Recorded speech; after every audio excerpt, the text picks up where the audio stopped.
Hello, my name is Australia, and this is my presentation regarding the assessment for.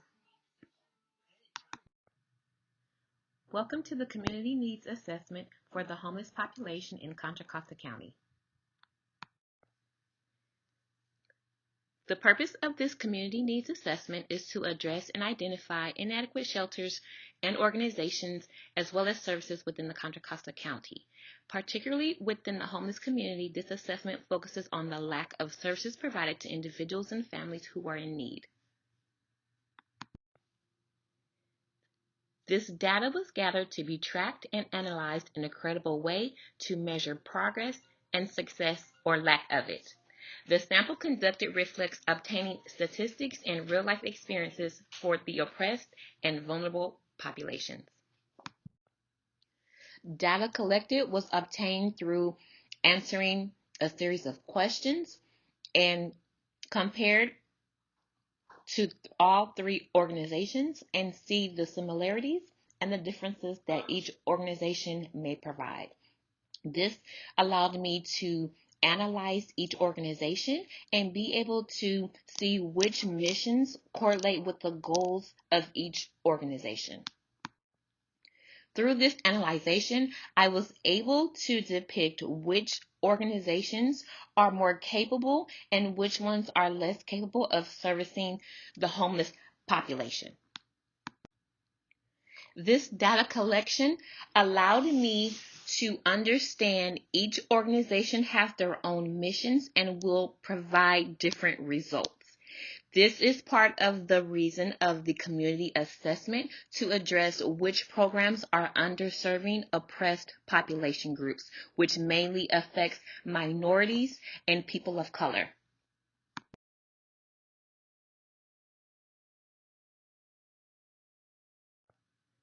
All programs interviewed, Seasons of Sharing, Monument Crisis Center, and Shelter Inc. underserve homeless populations that seek assistance. Criteria that determines eligibility conflict with the organization's capability to serve the population.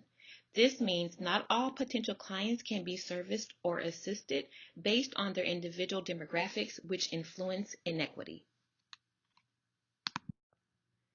Programs lack ability to service communities in need due to limited resources, staff, and space.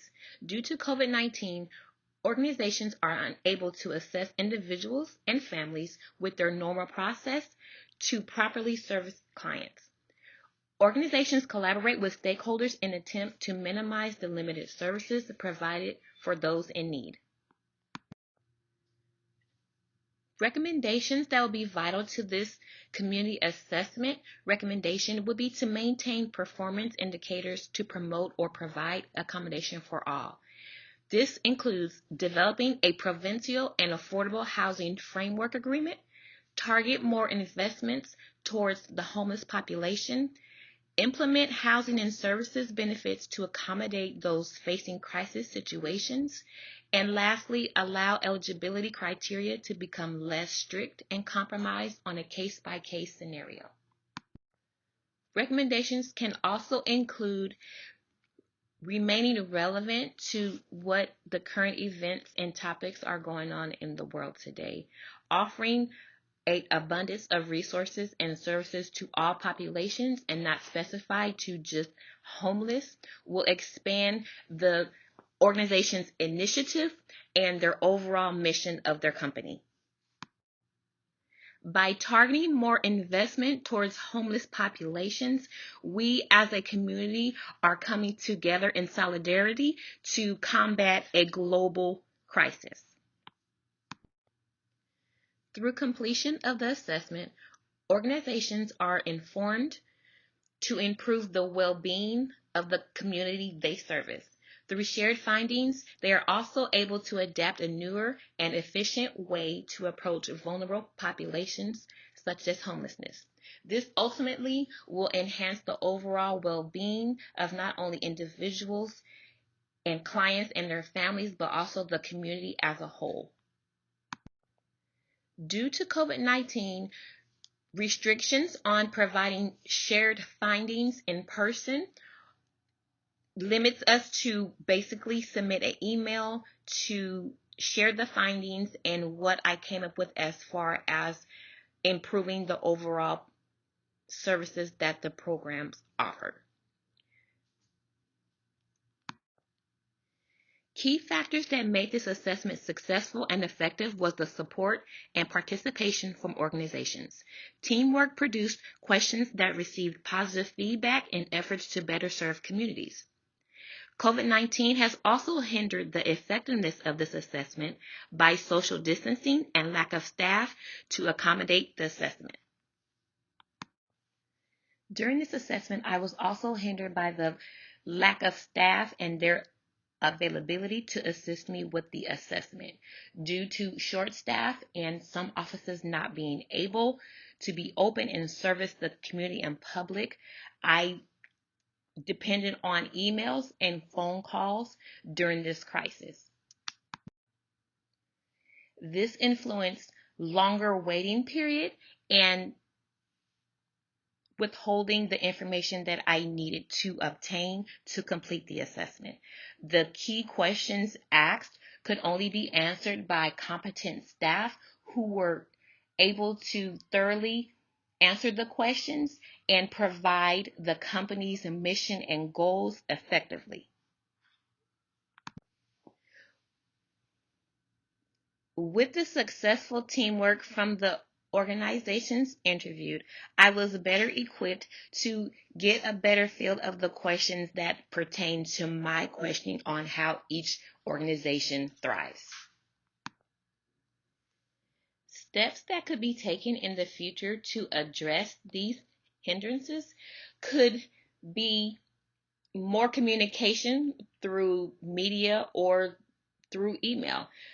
During COVID-19, we are all in a position to wait on others to provide results. The thing with the assessment during COVID, I was unable to effectively get the real world experience with analyzing this program's initiative. Through this, I was able to allow more critical thinking of the possibilities if the shelter or the organization was up and running and functionally how it normally does. Without this, I was able to predict and kind of get a idea of how it would be if COVID-19 was not in place. The knowledge and community or organizational process I gained was understanding how each organization will have different goals and how they obtain those goals will vary. Each program offers a variety of services that may not be applicable to all clients. This comes into place with meeting criteria and being eligible. With the homeless population, there is going to be criteria that deters individuals from obtaining services. This is where the issue comes in. When a homeless person comes in for services, they are not fully equipped or will not be fully confident in providing this information, nor are they acceptable to receiving resources offered to them.